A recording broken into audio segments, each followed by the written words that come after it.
Number 16 વિષય છે ચરિત્ર નિર્માણથી રાષ્ટ્ર નિર્માણ. અનુભવની અઢળક સરિતાઓ સમાવી જ્ઞાન સાગર બનેલા મહાનુભાવોને મારા નતમસ્તક નમસ્કાર. જર્જરિત થયેલી માનવતાનો હવે તો જીર્ણોદ્ધાર કરીએ, કે જર્જરિત થયેલી માનવતાનો હવે તો જીર્ણોદ્ધાર કરીએ, સદગુણના આભૂષણથી ચરિત્રનો શૃંગાર કરીએ. તેજસ્વીતાથી છલકાતું પ્રભાવશાળી વ્યક્તિત્વ ધરાવતા યુવાન સ્વામી વિવેકાનંદજીના પ્રિય વિષયોમાંનો એક એટલે ચરિત્ર નિર્માણથી રાષ્ટ્ર નિર્માણ. વ્યક્તિમાં રહેલ ટેવ, કુટેવ, ગુણ, અવગુણ, સ્વભાવ, સંસ્કાર અને આચાર વિચારના લીધે વ્યક્તિની અંકિત થતી છાપ એટલે ચરિત્ર.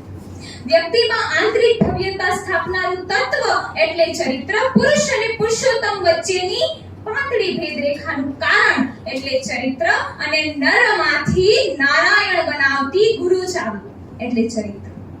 ચરિત્ર નિર્માણ માટે વ્યક્તિએ સત્યપરાયણતા, વચનબદ્ધતા, કર્મનિષ્ઠા, પ્રમાણિકતા, અમાનતદારી, શત્રુઓને પણ માફ કરી દેવાની ઉદારતા અને અસત્ય સામે લડવાની શૂરવીરતા જેવા ગુણો આત્મસાત કરવા પડે છે. ઉપરાંત રાષ્ટ્રપિતા મહાત્મા ગાંધીજીના દર્શાવેલા 11 મહાવ્રતોનું આચરણ કરવું પડે છે. શ્રીમદ ભગવદ ગીતામાં શ્રી કૃષ્ણ કહે છે કે હે પાર્થ, મનુષ્યના કર્મ અને તેની સમજ શક્તિ દ્વારા જ તેના ચરિત્રનું નિર્માણ થાય છે. વૃતમ યત્નેન સરક્ષયેદ વિદમેતિ ચ યતિ ચ અક્ષિણો વિતતઃ અક્ષિણો વિતતસ્તુ હતો હત. અર્થાત ધન રક્ષાથી પણ વધારે આવશ્યક છે ચરિત્ર રક્ષા. કારણ શું છે? કારણ કે ધન નષ્ટ થવાથી વ્યક્તિ નષ્ટ પામે નહીં, પરંતુ ચરિત્ર નષ્ટ થવાથી વ્યક્તિનું અસ્તિત્વ નષ્ટ થઈ જાય છે, વ્યક્તિગત દેહ સમાય બની જાય છે. पर जब नाश मनुज पर जाता है पहले विवेक मर जाता है. આજના યુવાનો પોતાના ચરિત્રનું શ્રેષ્ઠ નિર્માણ કરવામાં નિષ્ફળ થાય છે. કારણ શું હોઈ શકે? જવાબ છે યુવા જીવન બરબાદ કરનારા તત્વો. નશો, વ્યસન, ફેશન, અમર્યાદિત ઇન્ટરનેટ, અશ્લીલ કાર્યક્રમો, ખરાબ સંગતિ, અયોગ્ય પ્લેટફોર્મ, જ્ઞાતિ, જાતિ, ધર્મ, સંપ્રદાયના લીધે થતી અનેક તકરારો અને આવી તો અઢળક વિકૃતિની ઝંઝાળમાં આજની યુવા પેઢી એવી રીતે ફસાયેલી છે જાણે ચક્રવ્યૂહમાં અટવાયેલો અભિમન્યુ.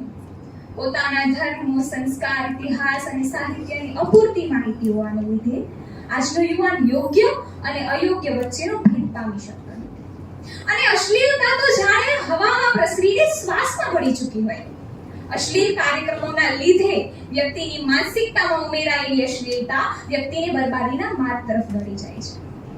તો સમસ્યાની ચર્ચા નહીં પણ સામનો કરવો પડશે અને પ્રયાસો કરવા પડશે અને પરિવર્તનો લાવવા પડશે.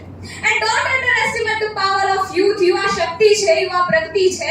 સાહસનું બીજું નામ એટલે યુવાન. અને આપણું રાષ્ટ્ર એટલે કે આ આર્યવ્રત, આ ભારત, આ હિન્દુસ્તાન, આ તો એવી તિજોરી છે જે યુવાધનથી ભરપૂર છે. ભારત વર્ષના ચરિત્રવાન યુવાનો મળીને એવા રાષ્ટ્ર નિર્માણ કરી શકે છે કે જ્યાં સ્ત્રીને સ્ત્રી હોવાનો ભય ન હોય, જ્યાં મૂર્ખા ભગવા વચ્ચે ભેદ ન હોય, જ્યાં દરેક યુવા હૃદયમાં રાષ્ટ્ર નિર્માણ ધબકે અને જ્યાં શિષ્ટાચારનું સિંચન થાય અને ભ્રષ્ટાચારનું પતન થાય. પણ યુવા મિત્રો, આપણી દુર્દશાનું કારણ છે આંધળું અનુકરણ. એ પછી પશ્ચિમી સંસ્કૃતિનું હોય કે કોઈ વ્યક્તિનું હોય. કોઈના સદગુણો અપનાવવા અને કોઈ જેવું બનવા વચ્ચે ઘણું અંતર છે. દરેક યુવાને પોતાની ભૂમિકા, પોતાનું પાત્ર શ્રેષ્ઠ રીતે નિભાવવાનું છે કે તું શ્રેષ્ઠ તું બન અને હું શ્રેષ્ઠ હું બન.